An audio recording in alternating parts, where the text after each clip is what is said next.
Join us for an enlightening experience where you will gain a deeper understanding of the purpose and essence of opening your eyes.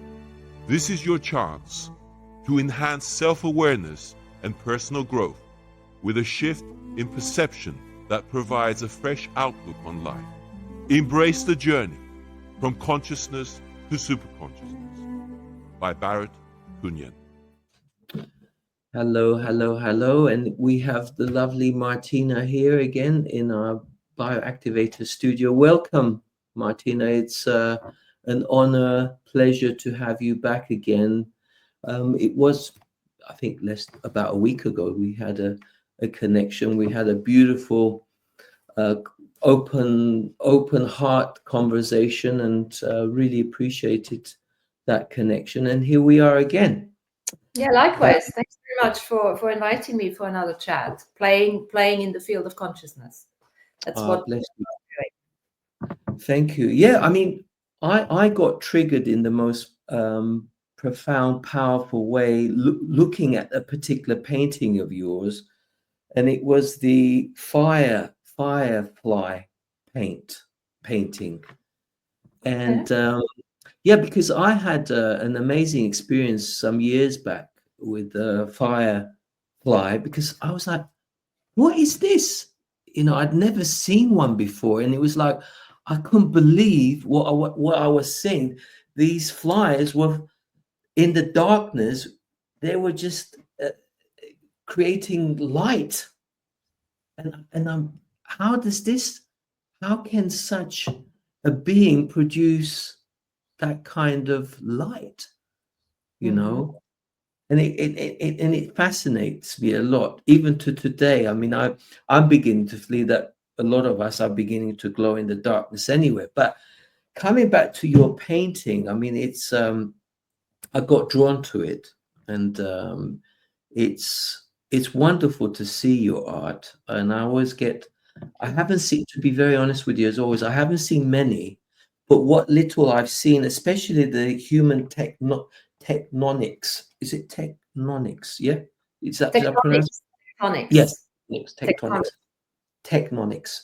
That's interesting as well. But can we just talk a bit about your art and how you got into art and what sort of, provoked interest in you becoming connected to what you're doing now?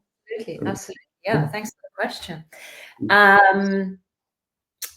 I think it was during COVID when I was bored and I started doing my black and white doodles. And I do a lot of that, and this is quite significant for me because everything I do, I do first intuitively, and then I work backwards. Why have I done this? So why am I still doing that? Yeah. So I started that doodling, and I really forced myself to not think, because I'm a very logical person. I come from a logical, more left side of the brain, but I also know that the right side of the brain is actually my strength.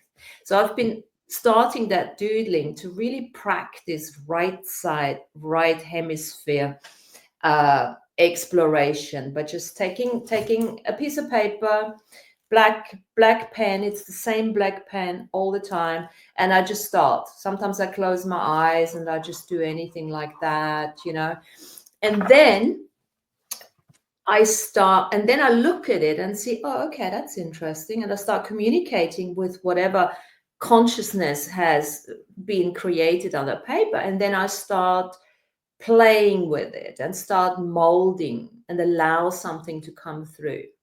Yeah, this is what I do, and that's, for me, that is actually relaxing. That's quite relaxing for me, and I do this while I watch TV or listen to some shows or anything like that. And that's in the evening, and I want to say that because that's actually a fun exploration for me as well. That's more in the evening when I'm inside the house. And then what happened last June, I was sitting outside, and I have a yoga studio outside, which I built, I think, 2014, when I still was teaching yoga. And then I used it as a dance studio for a little bit. And then it was just not being used. And I kept on asking the questions. So what do you want to be out created into? What do you want to, me to do with you? So I always speak to everything. And for a long time, there wasn't anything. And one day I was sitting out there, and it was June 2024. And all of a sudden, I'm getting this intuitive inkling. And I don't hear voices. I don't smell anything. I'm a claircognizant, which means I just all of a sudden have an idea, a thought, an intuitive thought. And I'm like, and it was almost like, this is your art studio. And instantly I got up, went into the house, looked for any art tools that I had collected over the years already, interestingly enough, without even knowing that I might be using it at some stage, and took it out into that studio. And then I got myself a couple of canvases over the time. And also what I seem to be doing is I repurpose canvases. So I go to markets, I buy canvases that are, no longer being used, but it's almost like they talk to me and say, hey, can you give me a new life or something? Wow. Yeah. So sometimes I do that. And then I just started painting, and that was a completely different experience to my black and white.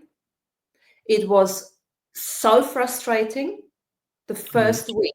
And when I started, I was so overwhelmed by the idea of working with color on canvases, because the canvases were bigger than, the little box that I used to do my very safe and, relaxing doodling. And all of a sudden what happened, and I thought, okay, this is interesting. I'm a therapist. I've been a therapist, a empowerment facilitator for officially 20 years now. So I said, okay, hang on a second. I have to work with this. So I took a piece of paper and I wrote down. There were so many creative painter shards of my soul that wanted to be with me expressing on the canvas. And when I sat down and I said, okay, so how many are there that actually confusing the shit out of me here?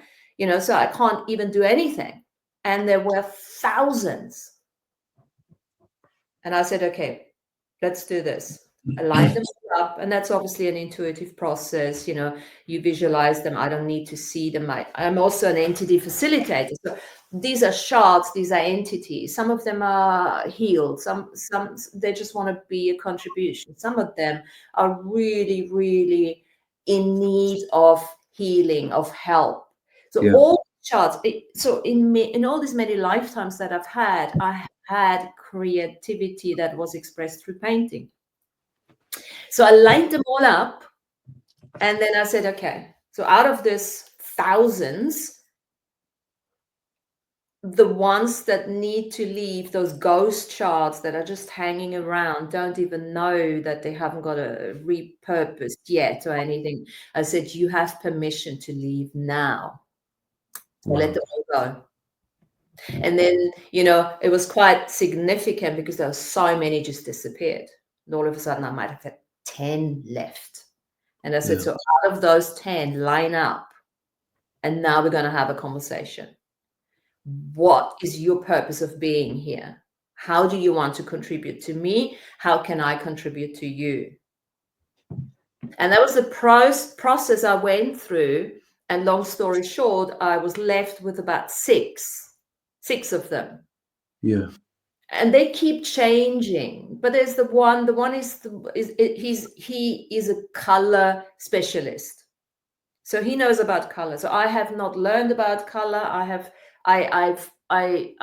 this inner knowingness not to look up how to coordinate with colors. I just trust that my color specialist knows what he's doing.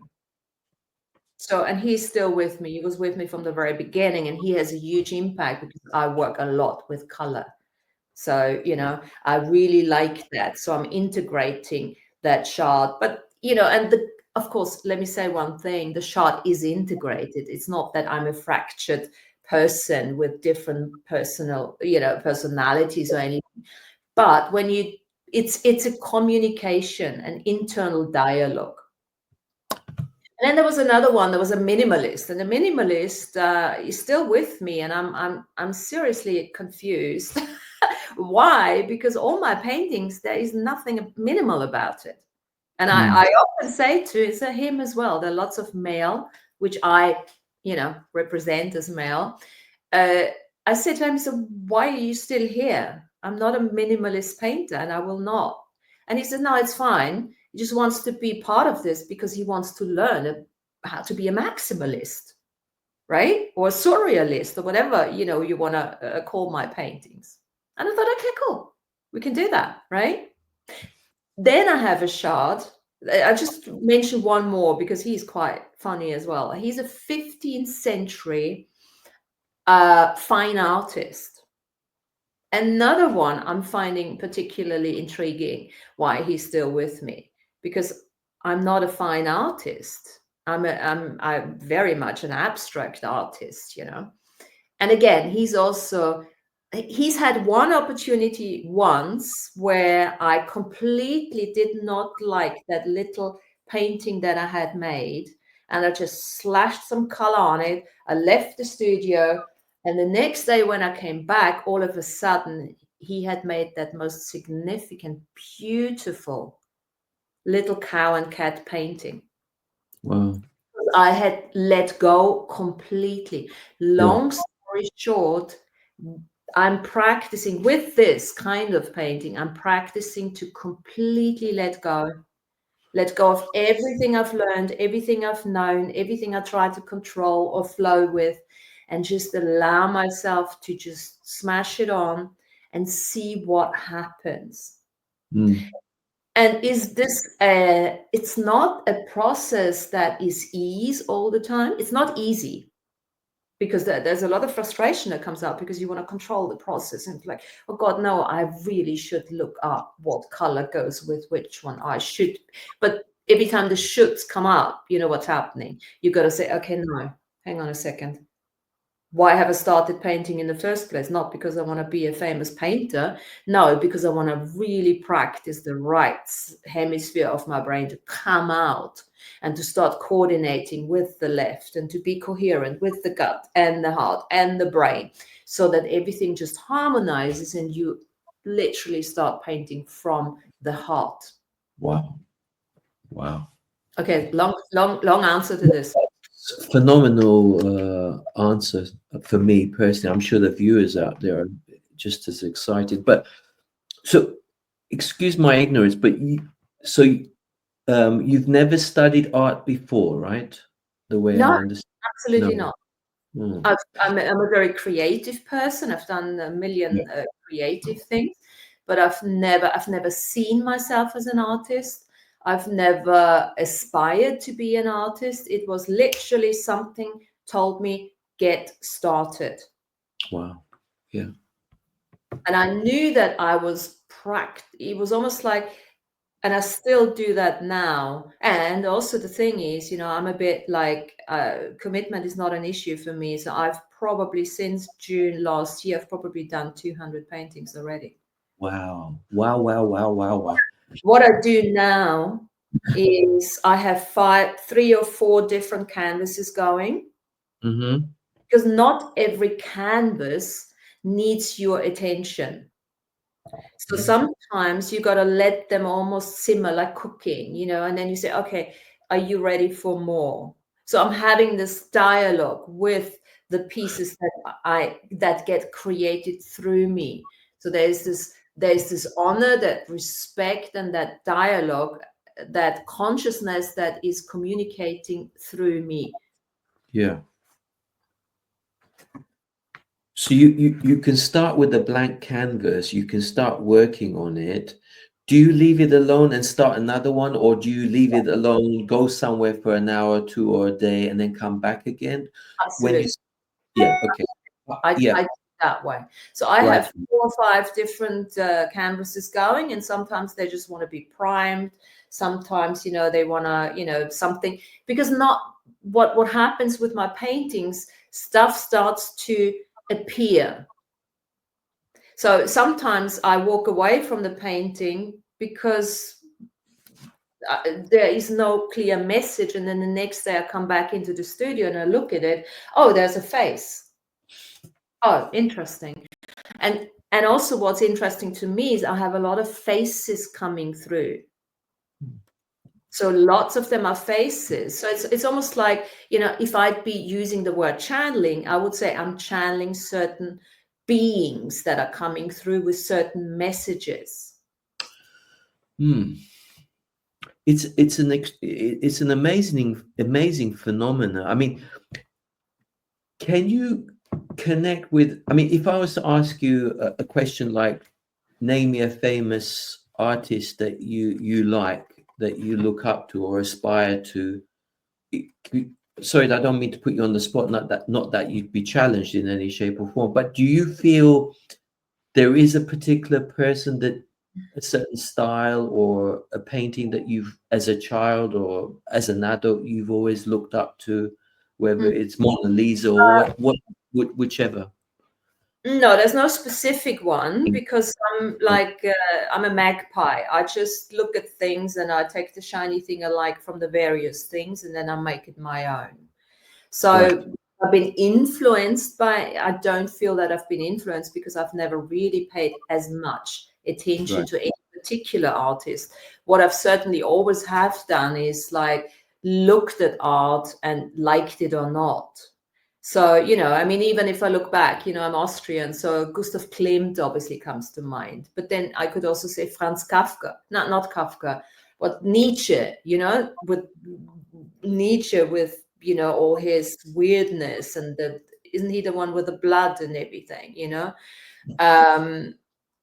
So, and then I mix it all up and see how I feel about it. There is one, funny enough, since you're asking me, there is an artist that never wanted to be an artist. And I think this is why I'm actually sort of intrigued about this guy. And he also lived in Austria, in my own little village town close to Neuburg. And his name, look him up, Barrett, you might like him. His name is August Waller. Do you know him? No, but I will look him up. Yeah, look him up. He had quite a few issues. There was still a bit going on, but towards the end, and also what I like, and I like doing that too. He just painted on everything. He used to go into the woods and started painting onto the trees, and putting his mark, his imprint on it. Like graffiti. Expression. And they took him into booking, which is what we call that. I don't know if this is the right official way of a mental patient, I don't know if this is the politically correct way of saying it. Anyway, so I think what I like about is when stuff just appears. You've got this blank canvas and you have this conversation and you have no idea what you're doing, and there's a spontaneity and there's this mutual co-creation going on. And all of a sudden, you got something, you can have a full-on conversation. Because many times I bring my paintings into the house. I keep changing them because they just tell me they want to be in the house. So you feel that there is a few beings that are coming into the equation, influencing in the style that you are formatting onto the canvas. Because you said something so profoundly powerful, and it really resonates with me personally, and I'm sure there's a lot of listeners and viewers out there who possibly connect to this as well. What you're saying about being heart-centered. Do you know of any paintings or painters that specifically were doing this, bringing everything into a form of alignment in the way of how they were expressing life? Do you feel that? To answer that the question, Barrett, I think this is exactly what art is all about. Right. Just like this is exactly what life is all about, to express yourself from a coherent heart resonance, to harmonize, the polarity that we are experiencing in this as a 3D keeper of the earth. And art is just one of those tools, concepts, if you wish, or just possibilities or opportunities to really let go, because art is one of the very few areas, let's call them areas, in this world that is still not overpowered by rules. Yeah. You can call yourself an artist and do whatever you want, because that's almost expected by art. Allow yourself to be who you are. And the thing is, you don't know who you are anyway. But sometimes when you start painting, all of a sudden it's like, oh, that's interesting. For what purpose have I painted that? Allowing yourself to be surprised through the process. Is it possible, thank you for that, is it possible to have a form of memory recall while you're in the process of doing art? Is it possible to start, you might well have been a famous artist in your previous incarnation or incarnations. There could be a possibility of that happening as well, maybe. Yeah, it's very possible. Yeah. It's very possible. For me personally, that would be a distraction. Okay. I don't look for that. Okay. Because that would then somewhat deviate from what I'm creating without really trying to define it. So if I Right. say I'm a Bayer now, or I'm a Gustav Klimt or anything, that would somehow inhibit the freestyle that I'm that I am practicing. Yeah. It's almost like, I mean, there's so many on our journey, we collect so many amazing ideas and perceptions and inspirations. And at some stage, we gotta let them go. We have to let them go again in order to really start expressing who is coming through this particular skin suit and vehicle. And I think art for me allows that. Yeah.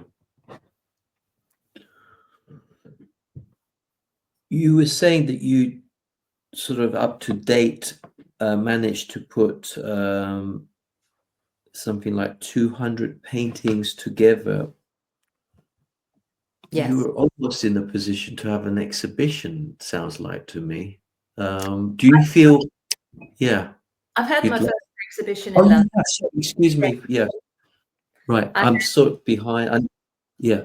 Okay. So you've already had an exhibition, I yeah? had my exhibition, my first in London, close to Tower Bridge, which was a beautiful experience. I had 2 of my paintings there, and it was really fun doing that.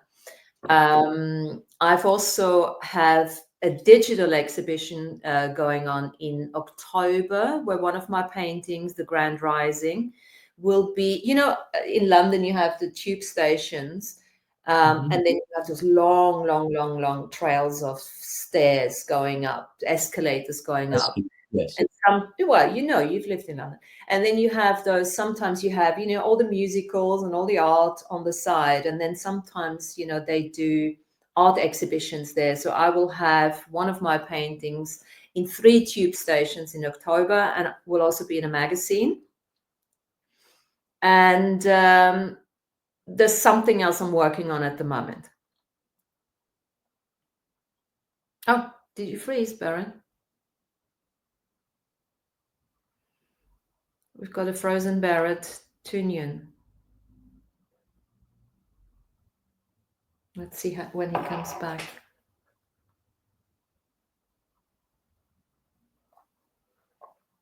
So anyway, I just keep talking in the meantime.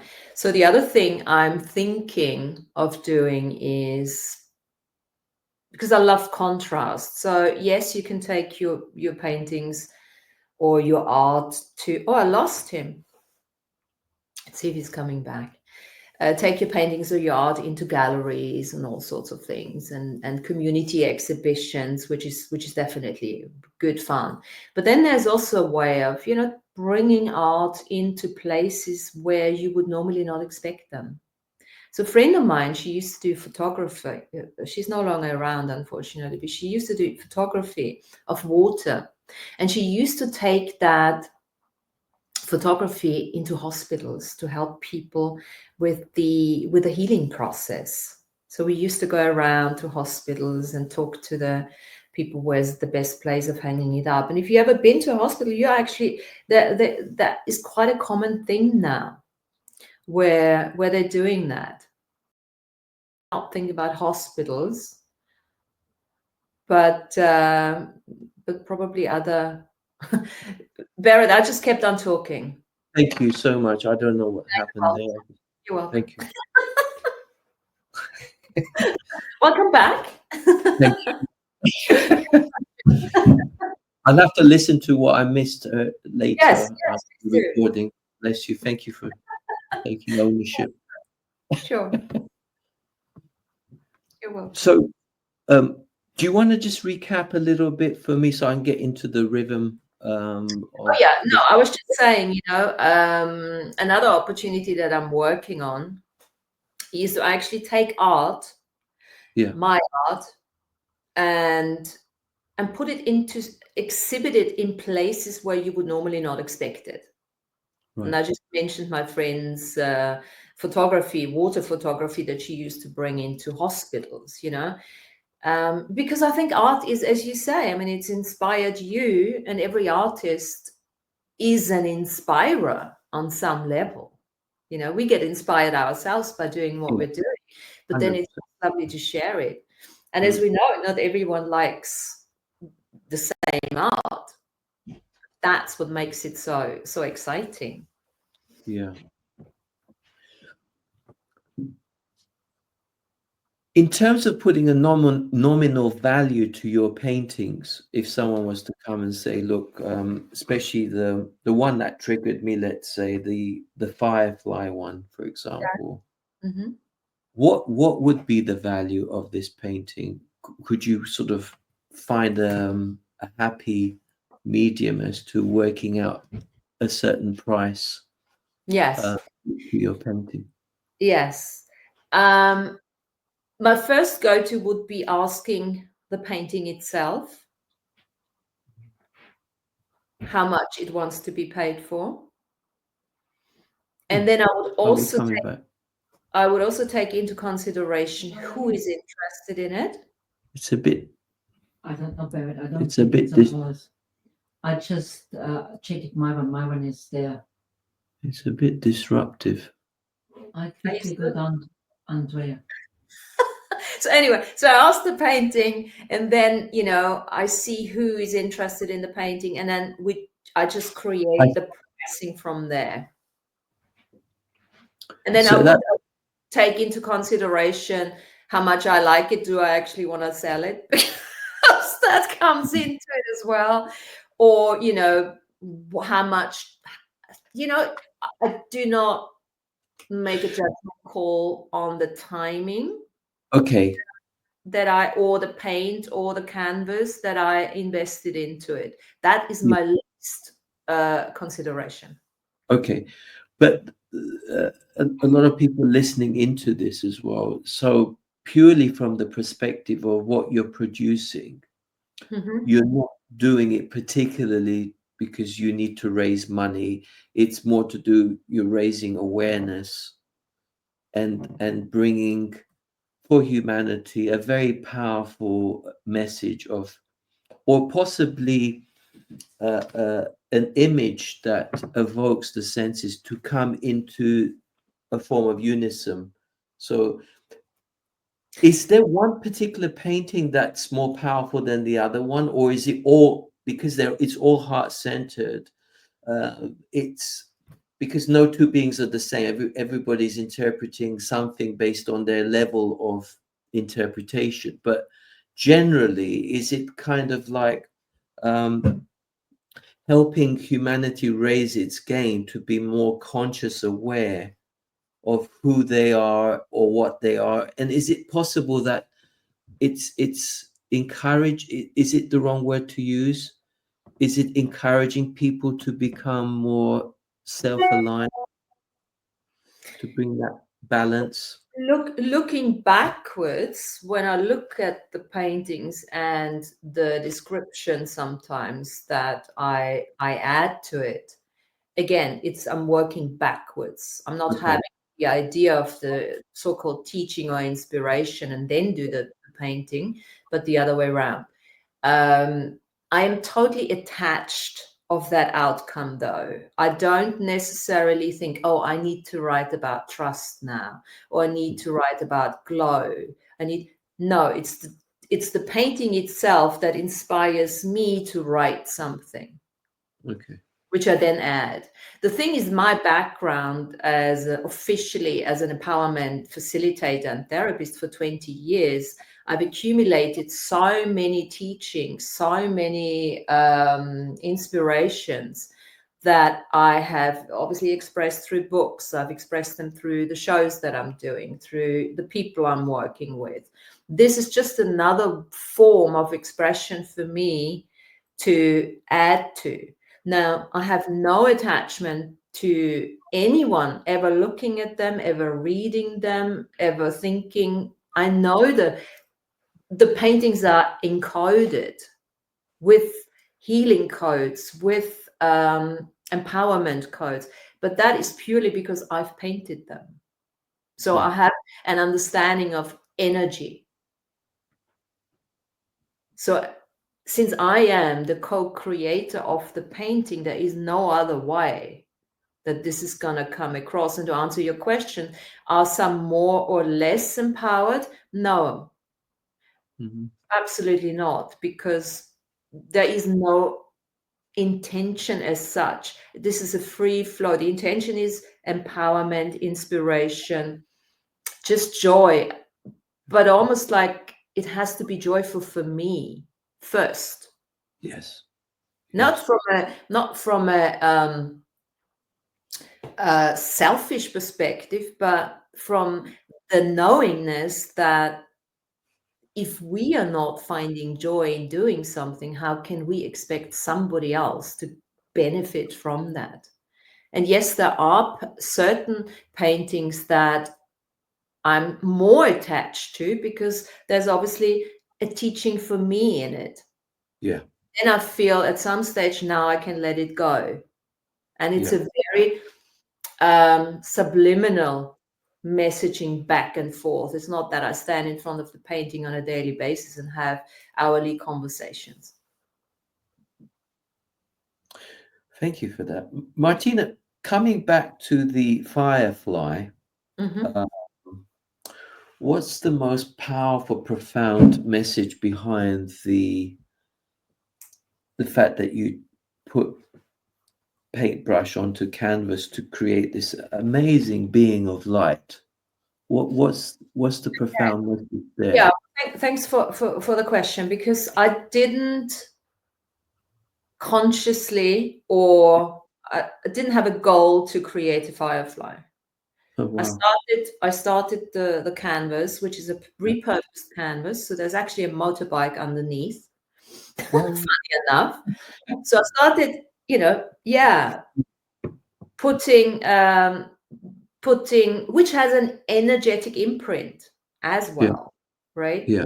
Apart from that, so I just started priming it, just slapped on the paint or anything, and our plates, obviously, darker reds. And then I thought, that would be nicer, maybe yellow, that would be nice. And then I just put yellow on it, and then I let it dry. I left it because I know if as soon as I overdo it, I start thinking, and then I kill it. So I left it dry. So when I got back the next day, and I looked at it, and I thought, oh my God, that's amazing! Look at that! Look at that amazing, what's it called? Wings. They look like wings. Yeah. And then I had the other thought, oh, that could be a firefly. That could be a firefly. That just intuitively came to me. And I thought, Yeah.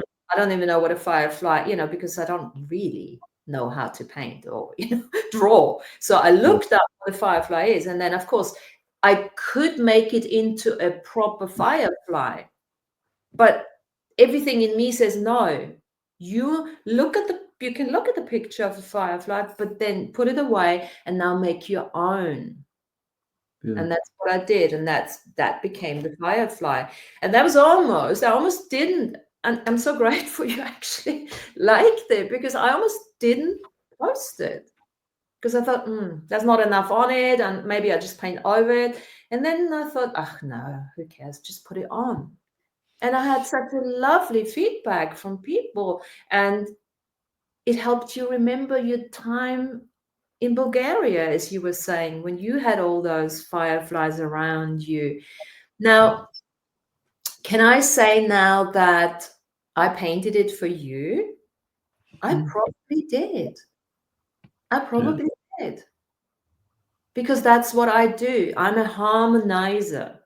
So I use, and I've, had a few conversations with you now, I use my frequency and my vibration to harmonize it with my environment, with the collective, with the positive, with the negative collective, and just harmonize it and bring it together.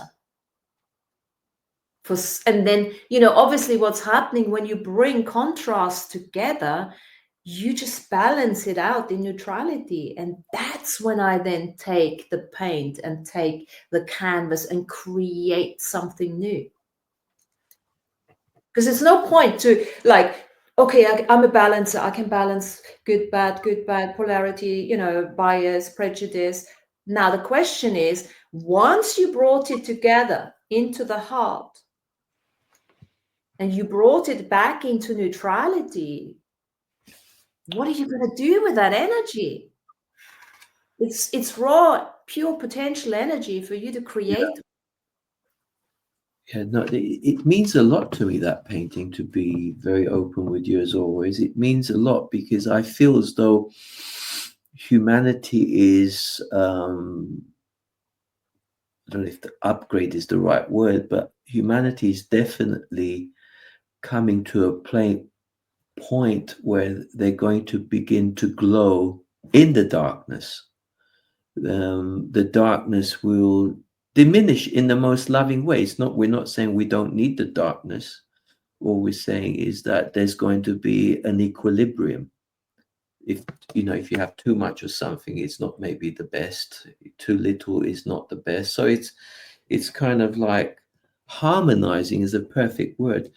And the other one was about the tectonics, which I was taken, because when we had our first connection, if you will, with the interview, because we were talking about earthquakes as well, and you were mentioning about the tectonics and how people two or more gather and they kind of like are in the union of the I am, and they energize and they resonate. It's a very powerful connection about how people can influence in terms of what's happening out there. Do you feel that there is some kind of I wouldn't want to say the word restoration, because you're not actually restoring it, like when you're saying you're buying an old painting and you're just doing another, I wouldn't say even another version, but you're adding another form of energy to it, where the old is still there, but it's, I wouldn't say you're replacing it, but you're certainly for me the word is out creation. Okay. Creation. And I've always been, as a mediator between worlds and polarity, I've always had a capacity to take opposites, bring them together, torsion them without knowing what I was doing, ground them in, and then start creating something new. So bringing neutrality to polarity, and then out creating it by bringing in something new. So when I look at a canvas that needs repurposing, it's almost like I'm giving it new life. Yes. So there is, but it has to go neutral first. So otherwise, we have an entanglement, and that leads us, or there has to be a sovereignty to it, sovereign boundaries. Like, as human beings, we need sovereign boundaries in order to interact with each other. So when I take that canvas and I have permission to neutralize the energy there, then I take whatever's on it, I neutralize it, and then I create something new. Now, those sovereign boundaries is something which is part of self-mastery, which is part of, empowerment, self-development, which is something that I've learned all my life. It's like understanding what empathy actually is, instead of entangling with the energy of others, be this now a canvas, or be this now people's dramas and traumas and stories and all of that, and turning that empathy, that sensitivity that the majority of human beings have, and turning it into intellectual and feeling compassion, which is a completely different word. It's like, okay, I can appreciate your choices, I can perceive your sadness, and I can hold space for you. That doesn't mean I have to entangle. I'm there to assist if I can, if you ask for my contribution. But it's the old story of healing. As a healer, we are all healers to some extent, but we are not healing anything. We are just being there, creating the space for the person who needs healing to change their frequencies, their vibrations, to resonate on a different level. Now, the human tectonics, it's just a tiny little painting like that, which I have done, I think 2 weeks ago, and I had it lying there, and it didn't have a meaning. It didn't, and I turned it and said, "What do you want to be? What?" And it didn't give me anything. And I thought, okay, well, I'll just let you leave, sit there and speak to me when you're ready. And then, as we discussed in our last chat, Santorini came up, and the seismic activity and the tectonic plates shifting underneath each other and all of that. And that for me was a metaphorical representation of what humanity is going through the consciousness shift, having to learn sovereignty. We can no longer live as human tectonics, where we start shifting, pushing into each other, pushing them away, gliding next to each other and be spiteful, or, entangling with the energy and things like that. And that's where the human tectonics comes in, because it's the same thing. It's always nature is showing us what needs to be done.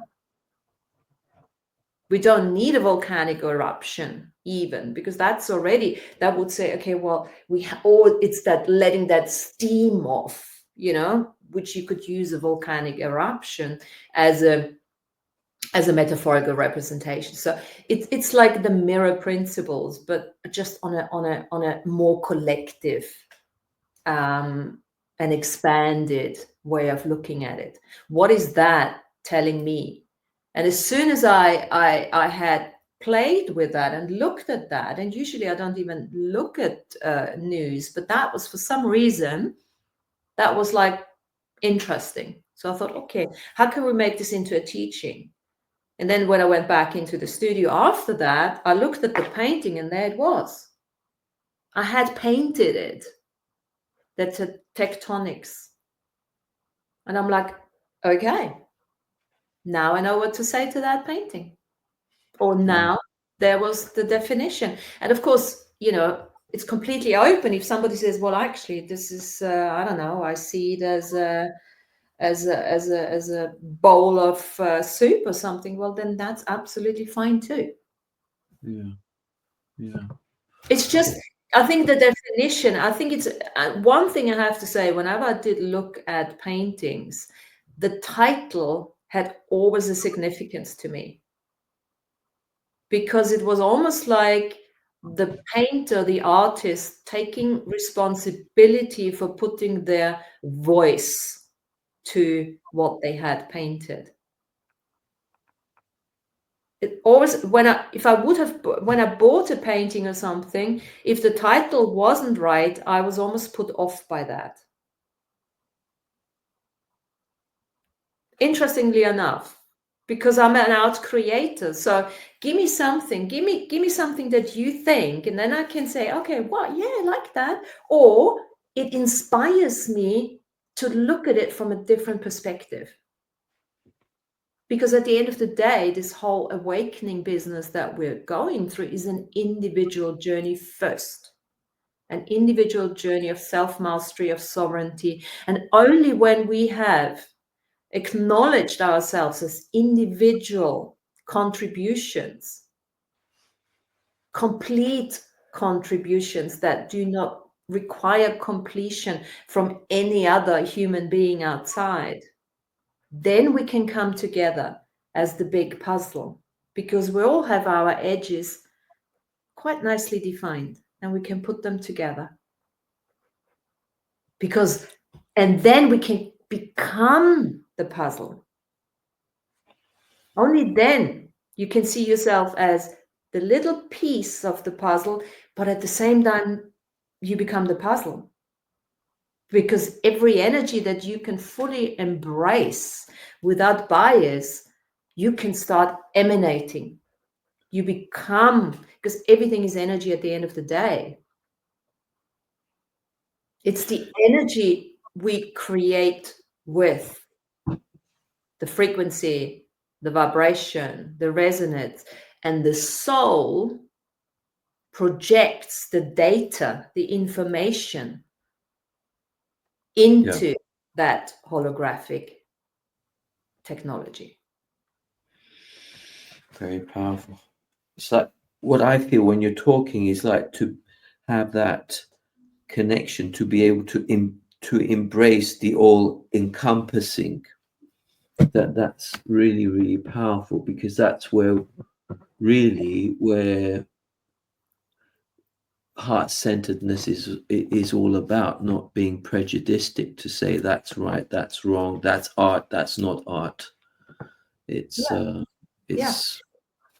also, you know, Barrett, it requires the other side. Everything has to be in balance. So you can harmonize with all of that, but in order to do that harmonization, you have to first figure out the I am that I am. You have to fortify yourself first without limiting yourself. Would you say, when did you realize that you're I mean, I don't like to use words or try to label you as anything in particular, but when did you start recognizing at what age that you're a happy medium, like you're having connections?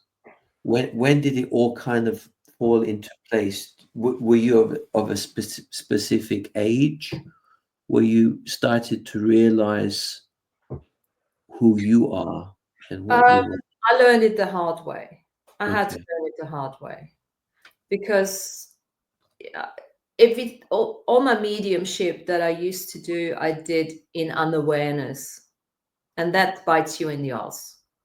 If you're not becoming aware of what you're actually doing, you get entangled in so much, and you just attract other people's stuff, because I am innately a healer. And as a healer, you just want to help everyone. You just telepathically pick up everybody's thought, and you have solutions for everything, and you just pick up, and then you have no boundaries in the beginning. Or at least I didn't have any boundaries, because I didn't know what boundaries were. I just wanted to help. I just intuitively wanted to understand how people tick. And I got to a stage where, physically, I couldn't handle that. So my body started talking to me saying, hey, it's not going to work that way. So there were physical indications that made me start realizing, hang on a second, I have to do something with that. I was about 20 years in the corporate world, where I did exactly the same thing, mediumship, whilst I was holding down a job and made good money and all of that. But I was always the mediator, because I worked, in the oil industry, so in a very male-dominated industry, all different sort of departments, and I was always there to mediate through the work that I was doing at the time. And it was only in 2005 when I started doing physical therapy in order to help myself. And then I realized, okay, I have a capacity to help others. And it became through physical therapy, I started helping others. And by helping others, I helped myself at the same time by training for all these physical therapies that I did. And then, of course, I was very much logical. So physical therapy made a lot of sense to me to start off with. And then I did NLP, and then I started, I don't know how many bloody certificates I have. I became a hypnotherapist. And then everything, once you let that go out, what happens is the layers are coming off, the layers of trauma, stories, and all of that. And then, of course, the energetics are coming out. And I started doing Reiki, and I worked, and more, everything became more energetic healing. And then I started realizing that I'm actually quite good as a catalyst for change by speaking to people. And I started allowing my voice to be heard, which was a huge journey for me, from where I came from.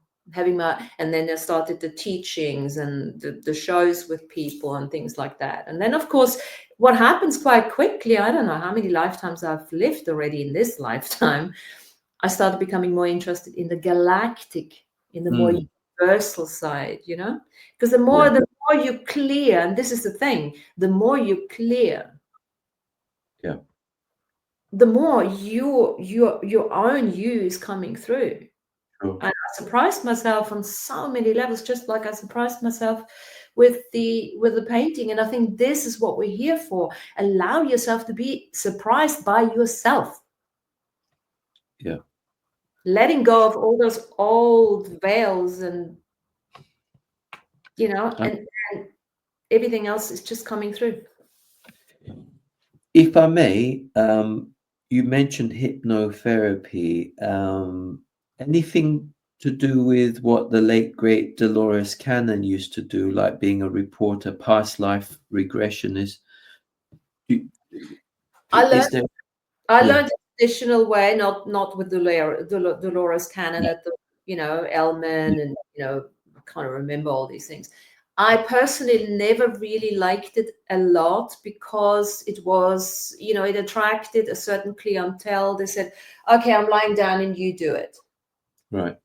You do it. You put me to sleep, and then when I wake up, everything will be okay.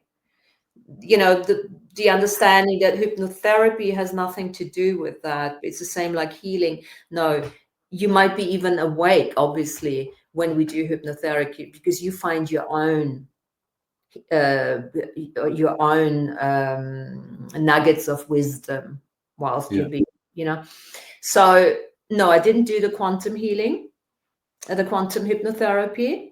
And, so I then stopped doing that. And then I just moved on. And then afterwards, I found so many different ways of working with the quantum field without having to put people into hypnosis. And some people would probably think, watching this, that they're already hypnotized by me just talking.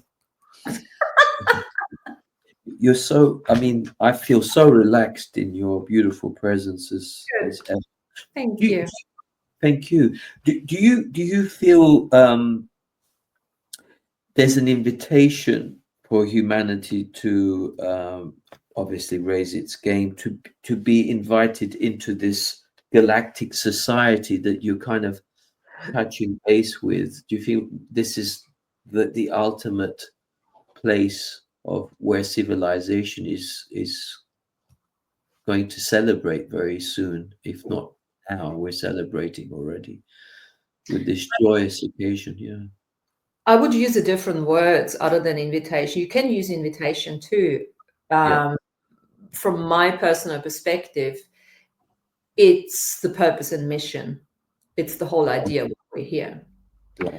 It's like, from my understanding is that it was calling out for, very capable and experienced souls to come to Earth during the time of this consciousness shift to really assist. So the invitation came from Gaia to those souls to come in and really help with the karmic resolution, with the disentanglement of that timeline paradox.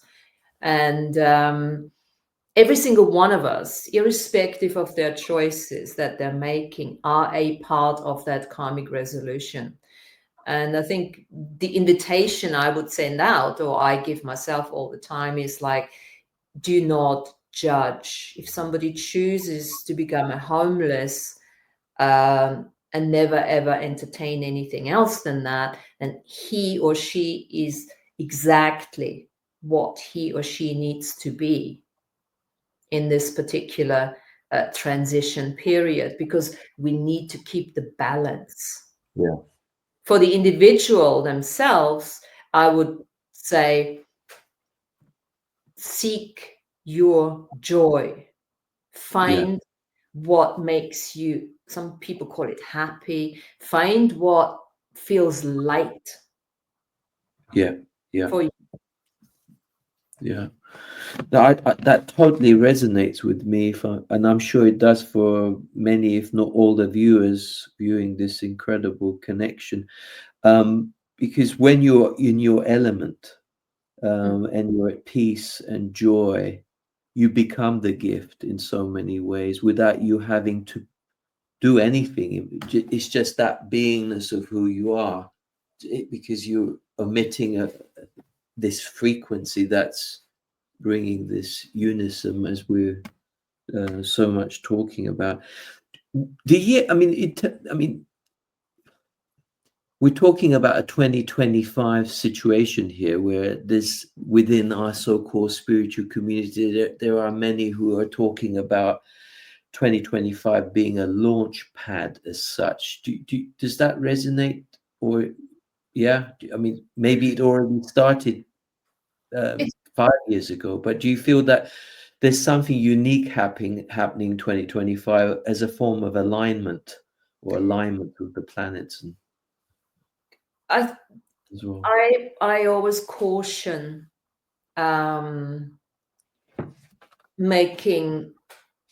creating expectations, because if you think about it, we've been saying this every year, every full moon, every new moon. And the main thing is to remember that this is an individual journey. And if you allow yourself to be projected at, or, make yourself less through the expectations of others that at some stage, become your own, then you can't really become that authentic, truthful expression of yourself. I mean, these are all lovely. I'm excited, yes, because I can literally feel the difference. But that doesn't mean that somebody who doesn't feel the difference is lesser, or, there is really what's the word? It's really important not to buy into anything and just allow yourself to if something like that inspires you, then you look at it and say, okay, what can I do with this? You know, I, for instance, I live with my partner of 26 years now, who has absolutely no interest in any of that, in any of what I'm saying here, because literally he just goes with what works for him. He doesn't look at, is 25 the big year now, or is it not? He just gets out there and creates experiences. Yeah. Because it's not joyful for him to discuss these things, because he's rather there saying, yeah, I know all that, so let's just do something with that. And I think this is really my invitation to myself all the time. As much as I like talking about that and sharing and bringing communities together with that, there is this element of what action are you taking right now that actually, starts creating all of that, whatever that is. I know it's a bit long-winded answer here now, but I find, and I've fallen into the trap myself, because sometimes you just want to sit back and say, okay, so I'm waiting. When is it going to happen? I'm waiting. It's not going to happen if you are sitting back and wait. What action can you be or do today in order to create it, if you resonate or even read that kind of stuff? Yeah, thank you for that. I mean, I've connected with, over the years, many souls, and a lot of the beings there's so much uncertainty out there. They feel empty inside. They don't know the purpose of their role on the planet as such, which for me, that's never been an issue. It's never been, even in terms of a form of validation, some people need to see something to believe. But what, yeah, you The better say. certainty does not create fullness. Mm-hmm. Uncertainty does not create emptiness. Uncertainty is the invitation. It's a blank canvas. Uncertainty is the blank canvas. We can't sit in front of the blank canvas and say, oh, when are you going to show me the painting? No, you got to use your colors, you got to use your brush, you got to use your fingers, you got to walk to the studio or buy the canvas in the first place and start drawing, start using your remember, I mean, all this enlightenment and everything is part of us reminding ourselves that we are the keepers of 3D. We have a body. And by using the body, by using our hands, by using our feet, by using our eyes, by using all of that, this is how we create. And we create the future now. By, yes, using sometimes the past in order to get some impetus, or to clear, and things like that. But we are multidimensional beings. We have an awareness on all the different levels of dimensions in order to realize that everything comes back to 3D here right now, because we're out creating, to use my special word again, out creating 3D. Do you think that it's possible to change the past? Because a lot of people, because I had the pleasure of interviewing, he calls himself an ascended master, who talked about phantom pains and stuff like that. If you are balanced now and you're grateful for the lessons that you've had in the so-called past, you can revisit the past and say, thank you so much for the gift. Will the past be changed in so many ways? And the question is, why would you want to? A lot of people want to change the past because they're not happy in their present moment. True, isn't it? If you're anchored and you're grounded and you're celebrating every day and everywhere, saying thank you for and being in that grace of stillness and appreciation of not trying to impose in any shape or form, then you've revisited the past, and because you've said thank you because these were vital lessons. Do you agree with lessons as such? I mean, Let me answer this. First of all, I would say if I would not have changed and revisited my past a million times, I wouldn't be sitting here talking to you. sure, agree. Now let me sort of quantify that to a certain extent. So let's take somebody in an abusive with an abusive past. When you will not be able to change the abuse that happened in the past, but you will be able to heal, forgive, integrate the echoes of time. I want to call it echoes of time that have been created in the past that are still causing you now the pain. Because remember, the past, the present, and the future is all happening at the same time, simultaneously. As multidimensional beings, you have access. If you start thinking of, let's say, your mom doing something to you that wasn't really nice, then if you think about this right now, you are perceiving that. It's happening right now to you because the body does not know the difference between the past and the future. The body's always in the now, physically now. Yeah. Okay, so you can have that thought now, which happened in the past, that has created a stuck energy bubble, an echo that keeps echoing now through all those years and lifetimes, because that might have happened, I don't know, 50 years ago, 50 lifetimes ago even. Those echoes keep reverberating into your field now.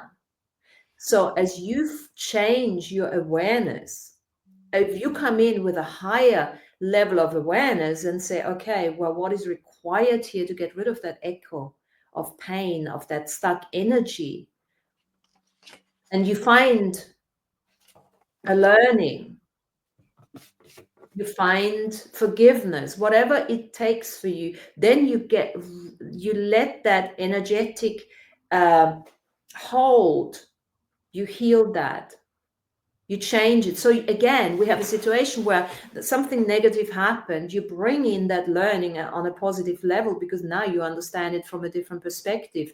You can even look at, oh, what have I created through this, which I would not have created if that would have never happened. Again, you bring those two polarities together, you spin them, you create them into that 0 point energy, and all of a sudden that stuck energy is no longer stuck, but it's now available for you. So have you changed the past? To a certain extent, you have.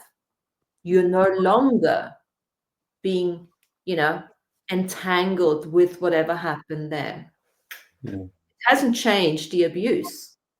The abuse scenario is there, but you can now look at it and say, oh, okay, cool.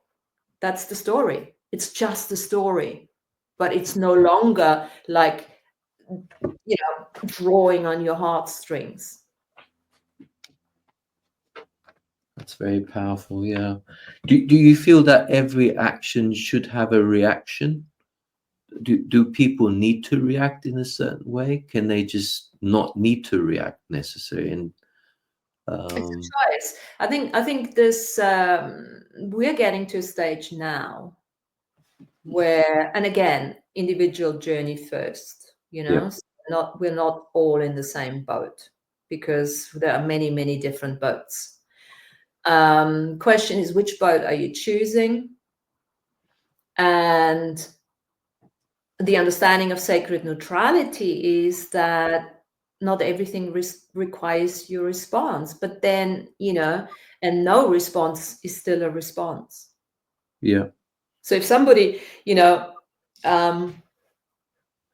throws something at you, do you have to respond to it? Yes, you always do respond by either yes or no. Not responding. You know what I mean? Yeah, I suppose some people listening here might say, well, it's a response from a negative or positive outcome. Are you giving something or are you taking something? To be neutral, you're not giving or taking.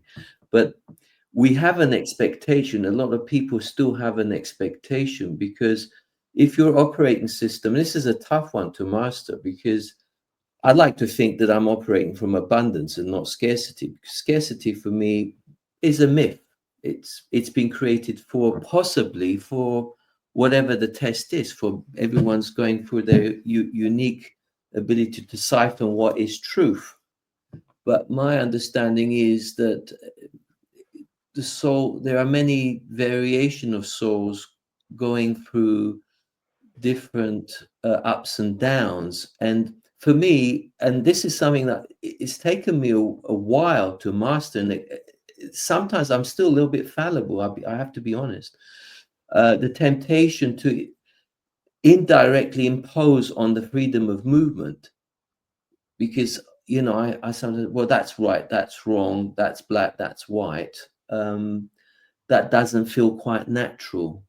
So it's like, yeah, it's very, very interesting times. And sometimes I like the fact that I'm not, although I'm rather I do like to not impose, but I'm not as reserved as I used to be. I do like to give my opinions, but not to the point where I want to deliberately go out there and cause pain.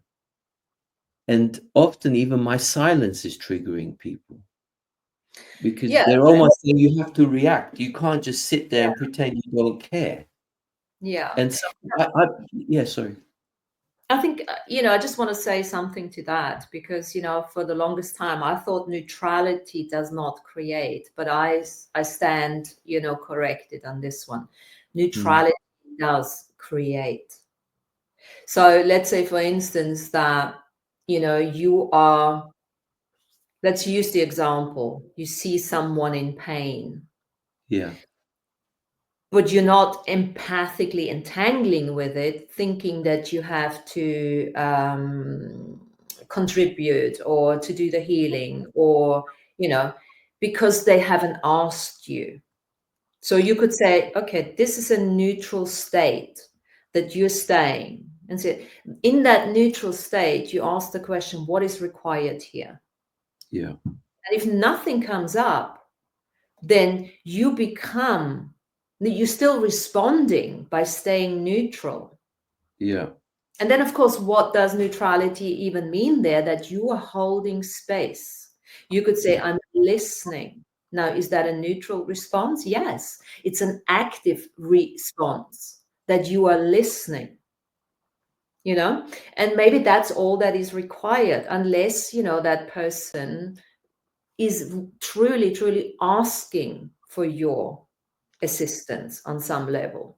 Yeah. And this is the thing. And sometimes just holding space and listening is the greater response to what is being presented. So we have to redefine neutrality. We have to redefine the major, and I've had to go through this myself, because from a very open heart at the time, because I didn't understand, the whole mechanics of the heart, I was always there to help. Always. I can help. Come on, what can I do for you? And I thought that was a good thing. And it wasn't. Because the majority of people don't necessarily want help. They just want to regurgitate their own story over and over again. It's almost like a vomiting. They're vomiting, at you, and you're just taking it. They might feel better for an hour, but nothing has changed. You have to clear yourself or even forget about clearing yourself, but nothing has changed because they're going to go, they snap right back into their story because people love stories. And it's not a judgment. This I had to learn this the hard way. Do you think it's a level of dissonance though? It's like the cognitive dissonance of... Absolutely. Well, it is, but it's the unhealed state of beingness. Yeah. And empathetic entanglement is still showing you, if you still have the need to go out and help and help and help and help, it's still showing you that there is more help needed for yourself. You need to self-master your sovereign boundaries. Then it becomes a neutral state. Yeah, I'm a healer. Yeah, you can come at any time. But there's an exchange. Of course, at the moment, the easiest thing is a monetary exchange, but it could be you bring me apples and I have a chat with you, something like that. Find a bartering system. But it's the importance to know for yourself, is that person just venting, or are they serious and interested in change? Because the majority of people still is not interested in change.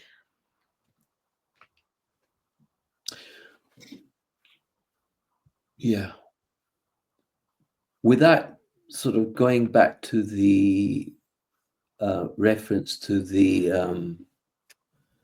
lockdowns, we don't want to dwell on that too much, but reference to that, what happened to the planet. Do you feel this is a tough one, because it's a tough question.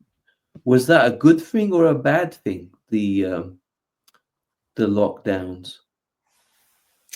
Again, it's a tough one, isn't it? Well, for me, any challenge is an opportunity to grow. Yeah. So I've had many challenges in my life, and it hasn't really, for me, there was a time where I obviously welcome challenges, which I don't necessarily need to do now anymore in order to learn. But for me, it was an opportunity. And we can, obviously, there's no need to discuss what, was it a vaccination? Was it not? Was it good? Was it bad? It happened. It was what probably needed to happen, because the opportunity for humanity was to take stock. And if you look at it, what did happen, lots of people started realizing that being bound to time, being bound to the work week, being bound is actually no longer what works for them. So there's so many people who don't want to even go back to work, and things like that. So was it a good or a bad thing? It was an opportunity for those who need to figure that out, that there are other possibilities for them to choose from. It was an opportunity. It was an opportunity for those who love working in corporate, and they're straight back now. So everything, as far as I'm concerned, is neither good or bad. Everything is an opportunity for you to look at and say, okay, how can I make this work for me? How is that teaching? What is that teaching me about me? And you know what? I mean, I've always done that, and I thought everyone is doing that, and I thought everyone wants to grow and wants to, liberate themselves, until I figured out, oh, that's not the case. Then I thought, what's wrong with you? And then I realized, oh, of course not. Yeah, that's fine, because this is karmic resolution. So some people need to hold the balance to those that want to be enlightened. Not everyone is going to be enlightened. Not everyone wants to be enlightened at the same time. Yeah. Consciousness needs balance. Consciousness needs creation, destruction, creation, destruction, creation, destruction. That's what the natural cycles are. That's what nature is. And we are nature. This is why we have seasons. This is why we go to sleep. All of that. I can't remember the question. Did I answer it? You certainly did, and we went into quite a lot of interesting details because it's like because the theme for the art that naturally I was brought here was reference to the Firefly situation. Well, let me say Um, something to the Firefly then, because I yeah, think for me, the metaphorical representation, once the painting was done, I thought, oh, okay, Firefly. Fireflies only fly one night, right? They die very, very really. quickly. Oh wow! So I see. I So didn't they know that. grow, and that just really made me so. That reminded me of the split second this Wow. life actually is. Because the Okay. soul does not really care if you're going to be enlightened this lifetime or not, Right. right? So, like the Firefly, glow, make the most of those fleeting moments that you have, enjoy Yeah. the shit out of it, Wow. because you So, don't know what's going to happen tomorrow. exactly. Be in the moment. Yeah. Yes. And not just be in the moment like, ooh, okay, holding the balance, holding the balance. No, enjoy. Walk your path. Yeah. Ground it. Yeah. Enjoy in bliss, in euphoria. Really glow as much as you can. And then at the same time, do not judge the night when the day is finished, or the day when the night is finished, because we Yeah. need both of it. It's been such a pleasure, Martina, sharing space with you as always. Thank it's you. it's always very uplifting to share space with you. I'm just so I'm sure I speak for many, if not all, who come to share space with you. You are an absolute gift, and I've not had many people. I've had many people, but to leave this kind of impression, I'm really I'm really honored to be in your beautiful, humble company. And I look forward to another opportunity, whether to be inspired by another painting of yours, or I'm just excited about the moment, and whatever comes is perfect. And Oh, thank you so much. Sending you lots of love from a very, very sunny Austria, I must say. I mean, it's good, good, it's good to hear. unusual, Martina, because I've been coming to Austria many, many, many years, but I've not seen weather like this before. Oh, fantastic. It's been quite mild, to say the least. It is what it is, but I love it. Yeah, Oh, it's well, enjoy your stay in Austria. It is a beautiful country, for no doubt. yeah. And I just want to thank you for giving me, the opportunity to have this chat. And I receive all your love with gratitude. Thank you very much. Thank you, Martina. To our beautiful viewer, thank you for Cheers, guys. Yeah, turning. thank you. Thanks for watching. Take care. Much Bye. love. Bye-bye. Bye. Bye bye. Need to click the right button. How did it go?